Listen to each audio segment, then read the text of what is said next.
আসসালামু আলাইকুম দশম শ্রেণীর প্রিয় শিক্ষার্থী ভাই ও বোনেরা, আজকে তোমাদের মাঝে শেয়ার করছি দাখিল দশম শ্রেণীর বাংলা দ্বিতীয় পত্র প্রশ্নের উত্তর। প্রথমে দিচ্ছি বহু নির্বাচনী প্রশ্নের উত্তর। 1 নম্বরে রয়েছে বাংলা মৌলিক স্বরধ্বনি কয়টি? এখানে উত্তর হবে 7টি। 2 নম্বরে কোন বর্ণটির নিজস্ব ধ্বনি নেই? উত্তর ছোট গ। নিয়ম নম্বরে রয়েছে আ উচ্চারণের সময় ঠোঁটের উন্মুক্তি কেমন? উত্তর ছোট গা। 4 নম্বরে কোনটি তালব্য ব্যঞ্জন? উত্তর খ জহ। তারপরে 4 নম্বরে রয়েছে স্বরবর্ণের উচ্চারণ কয় রকমের? উত্তর খ 2। 5 নম্বর রয়েছে শব্দ যখন বাক্যে ব্যবহৃত হয় তখন তাকে কি বলে? উত্তর খ প। 6 নম্বরে রয়েছে গঠনগতভাবে শব্দ কয় শ্রেণীর? উত্তর ক 2। তারপরে রয়েছে ঈষৎ অর্থ প্রকাশ করছে কোন উপসর্গ যুক্ত শব্দটি?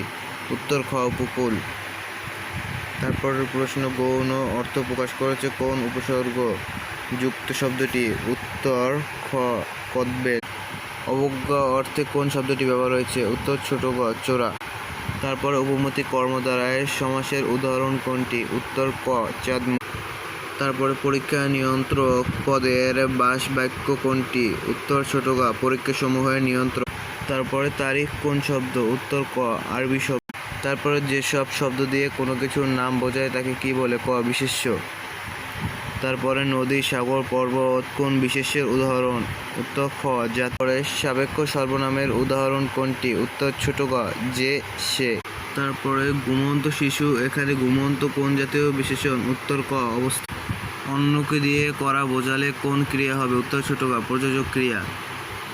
ক্রিয়া মূলের অপর নাম কি? উত্তর ক ধাতু। অনুসর্গকে কত ভাগে ভাগ করা যায়? উত্তর ক 2। পদ, বর্গ, বাক্য এগুলোকে যোজক কি করে? উত্তর ক যুক্ত। সংযোজন আবেগ আছে কোন বাক্যে? উত্তর ক ওহে কি বলেছি শুনেছ।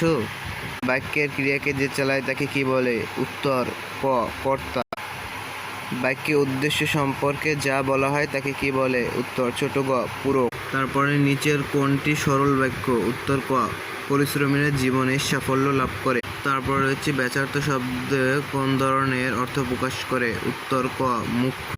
সংকল্প অর্থ কোন বাগধারার মধ্যে রয়েছে? উত্তর ক এক কথার মানুষ। তারপরে কপাল শব্দের প্রতিশব্দ কোনটি? উত্তর ক ললাট। তারপর রয়েছে প্রাচী শব্দের বিপরীত শব্দ কোনটি? উত্তর ক প্রতি। এই ছিল আজকের প্রশ্ন। একটু পরে তোমরা সৃজনশীল ও সংক্ষিপ্ত প্রশ্নের উত্তরগুলো পেয়ে যাবে, তাই আমার চ্যানেলটি সাবস্ক্রাইব করে পাশে থাকুন। ইনশাল্লাহ আগামী 10 থেকে 15 মিনিটের ভিতরে বাকি প্রশ্নগুলোর উত্তরও পেয়ে যাবে তোমরা। ততক্ষণে চ্যানেলটি সাবস্ক্রাইব করে পাশে থাকো। ধন্যবাদ।